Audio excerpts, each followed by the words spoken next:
Now, no way. It was too rare, too expensive, just totally impossible to scale. They had to invent a brand new recipe from scratch, using cheap stuff they could find locally. The whole project, everything, hinged on this one little breakthrough. And this really raises the stakes, doesn't it? I mean, think about it. If they had failed, if they couldn't solve this concrete problem, New York might have just been stuck. The trade routes would have kept favoring its rivals. It's totally possible that we'd be talking about Philadelphia as the financial and cultural capital of the US today.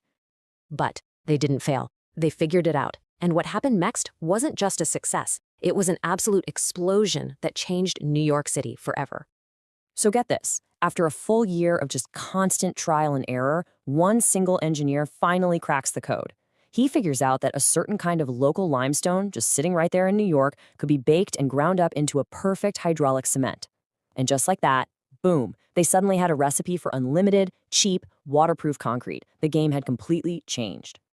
And just look at the economic whiplash. Before the Erie Canal, New York was handling about 10% of the country's exports. After it opened, that number leaped to a whopping 60%. Almost overnight, the city became the undisputed #1 economic gateway to America. And you know what happens when all that money and trade starts pouring in, right? People follow. In just a few short years, the city's population quadrupled. This wasn't just steady growth, it was a tidal wave of people, all drawn to the incredible opportunity this new waterway created. So, when you put all the pieces together, the picture is crystal clear. That crazy idea for a canal, which was only made possible by a new recipe for concrete, is what took New York from being a second-rate port and turned it into the global powerhouse we know today. It really makes you think, doesn't it? A simple material, a new recipe, completely changed the course of history for an entire country. And it leaves us with this question.